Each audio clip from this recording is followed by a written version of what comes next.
So I think it's quite good. I mean, the general aspiration is with the X platform is to inform and entertain the public, and to be as accurate as possible and as truthful as possible, even if someone doesn't like the truth. You know, people don't always like the truth. No. Not always. But that's the aspiration, and I think if we stay true to the truth, then I think we'll find that people use the system to learn what is going on, and to learn. I think actually truth pays. So I think it'll be what I mean. Assuming you don't want to engage in self-delusion, then I think it's the smart move. You know, so. Excellent, very helpful. Right, let's open it up to all our guests here. We've got some microphones. They'll come. Put your hands up. They'll come and find you.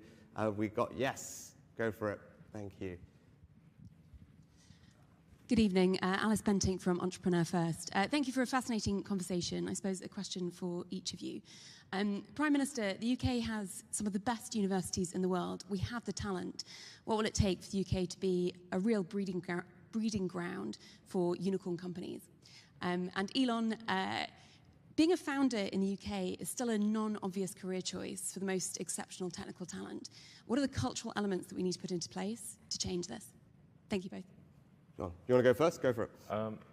Sure. Well, you're right that there are cultural elements where you know the culture should celebrate creating new companies, and there should be a bias towards supporting small companies, because they're the ones that need nurturing. The larger companies really don't need nurturing. So you know, just you can think of it sort of like a garden.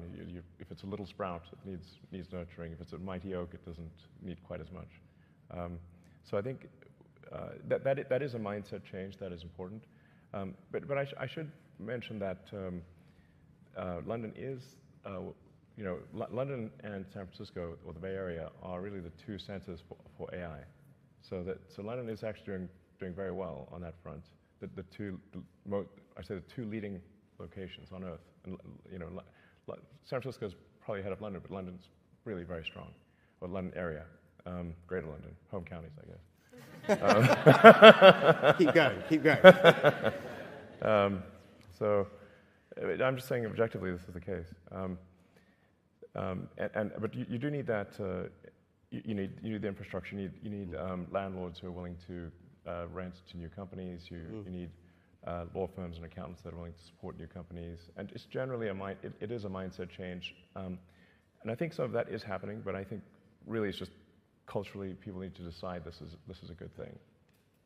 Yeah. No, actually, well, thanks for what you said about the UK. It's something that we work hard on. Lots of people in the room are part of what makes this a fabulous place for innovative companies, including Alice. So, Alice, what I'd say is, you know, my job is to get all the nuts and bolts right, make sure that all of you are starting companies can raise the capital that you need, everything from, you know, your seed funding with our incredible, you know, EIS tax reliefs, all the way through to, you know, your late stage rounds, and we need reform of our pension funds, and the Chancellor's got a bunch of incredible reforms to unlock capital from all the people who have it and deploy it into growth equity, right? That is a work in progress. We're not there yet, but I think we're making good progress.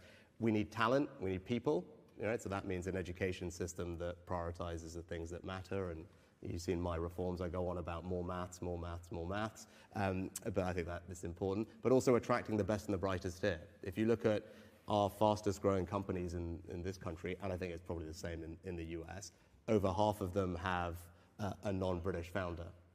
Right? And so that tells you we've got to be a place that is open to the world's best and brightest entrepreneurial talent. So the visa regime that we've put in place, I think, does that, makes it easy for those people to come here. And then actually it's the thing that we spent the beginning of the session talking about, the regulation, right? Making sure that we've got a regulatory system that's pro-innovation, that, yeah, of course we always need guardrails on the things that will worry us, but we've got to create a space for people to innovate and do different things.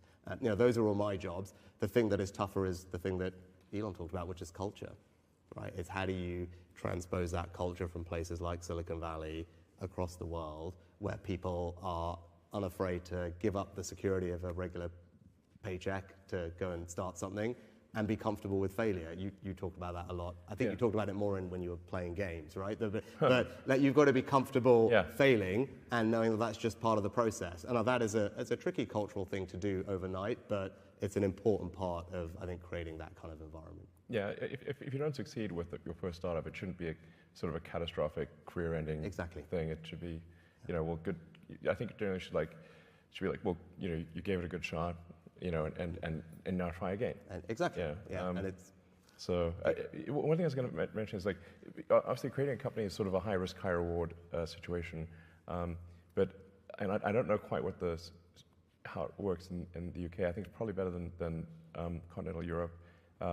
But the stock options are very difficult in most parts of Europe. I'm not sure how it is in the UK, but if somebody's basically going to risk their sort of life savings and the vast majority of startups fail. So, I mean, you hear about the startups that succeed, but most startups consist of, a massive amount of work followed by failure. That's actually most companies. And so it's a high risk, high reward, and so the high reward part does need to be there for it to make sense. Yeah, I think that was a very soft pitch for a tax policy. Chancellor. But I can tell you. So look, I agree, and we have, I think, relative to certainly European countries, but certainly the US, definitely California, a much lower rate of capital gains tax. Okay. Right. So for those people who are risking and growing something, like, we think the reward should be there at the end. So it's 20% capital gains tax rate. And on stock options, I don't know if we've got anyone from Index Ventures in the room. So, Index, one of our leading VC funds here, they do a regular report looking at most countries' tax treatment of stock options. Yeah. And when I was Chancellor, Treasury Secretary equivalent, we were, I think, down at, we were pretty good, but we were 4th or 5th. And I said, we need to, for exactly the reason that you mentioned, I was like, this has got to be the best place for innovators. We need to move that up.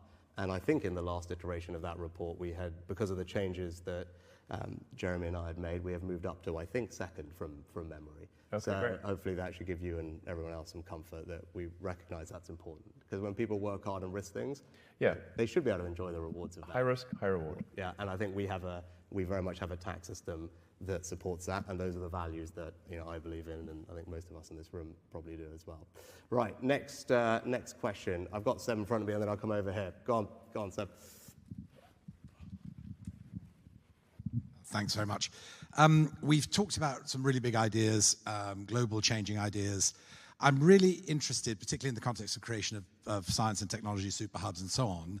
How does that map onto the everyday lives of people living in, say, Austin, Texas, to choose one around you, or in my case, Nottingham, East Midlands?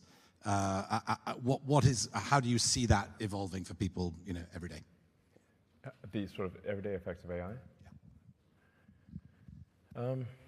For context, Elon, so Seb runs our equivalent of CVS, right, or Walgreens. So, when actually I visited, right, so he's got millions of people coming in his shops every day, and it's making sure, how do we make this relevant? I think, Seb, is your question. How is this relevant to that person? Maybe actually, I'll go first on that, because I think it's a fair point. I was just going over with the team a couple of things that we're doing, because I was saying, like, how are we doing AI right now that it's making a difference to people's lives?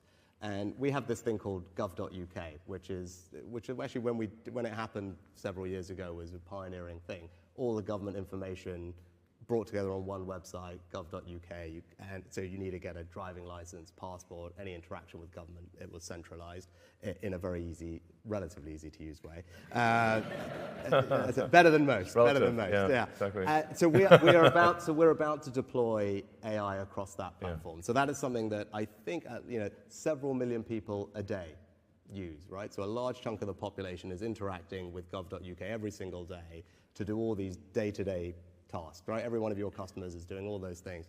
And so we're about to deploy AI into that to make that whole process so much easier. Because some people will be like, look, well, I'm currently here and I've lost my passport and my flight's in 5 hours. At the moment that would require how many steps to figure out what you do. Actually, when we deploy the AI, it should be that you could just literally say that and boom, boom, boom, boom, boom, this is what we're going to do, walk you through it. And that's going to benefit millions and millions of people every single day, right? Because that's a very practical way, in my seat, that I can start using this technology to help people in their day-to-day lives, not just healthcare discoveries and everything else that we're also doing. But I thought that's quite a powerful demonstration of literally your day-to-day customer seeing actually their just day-to-day life get a little bit easier because of something that Elon Demis and others in this room have helped create.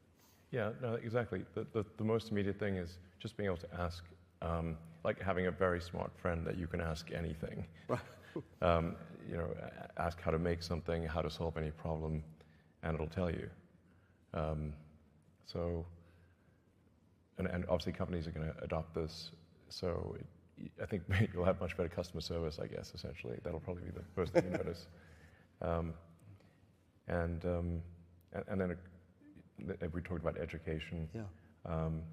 So having a tutor, so if you're trying to understand a subject, like having a phenomenal tutor on any subject, that's really pretty much there already almost. I mean, we need to, obviously AI needs to stop hallucinating before, it can't give you, we still have a little bit of the problem where it can give you an answer that's confidently wrong, with great grammar, and bullet points and everything and citations that was not real. So it has to be, okay, we need to make sure it's not giving you confidently wrong tutor answers. But that's going to happen pretty quickly where it is actually correct. Which, so, I was going to say, for any parent who was homeschooling during COVID and realizing what their kids needed to be helped with, that will come as an enormous relief, I think. Yeah. So, very, very good. Right, have we got, let's go questions over here. Who have we got? Have we got any microphones? Or Brent, are you there? Perfect. Hi, Brent Hoberman. So, you've spoken eloquently about abundance and the age of abundance. So it feels like obviously with AI, it's everything everywhere, all at once. But with robots, and to get the age of abundance, we'll need a lot of robots. I know you're working a lot on robots as well. Are there sort of constraints that we should think of, and our politicians should be thinking of, that one country might get heavily behind in robots that can do all of these things and enter the age of abundance, and therefore be at a strategic disadvantage? Well, really anything that can be actuated by a computer is effectively a robot. So you can think of, frankly, Tesla cars are robots on wheels. Anything that's connected to the internet is effectively an endpoint actuator for artificial intelligence.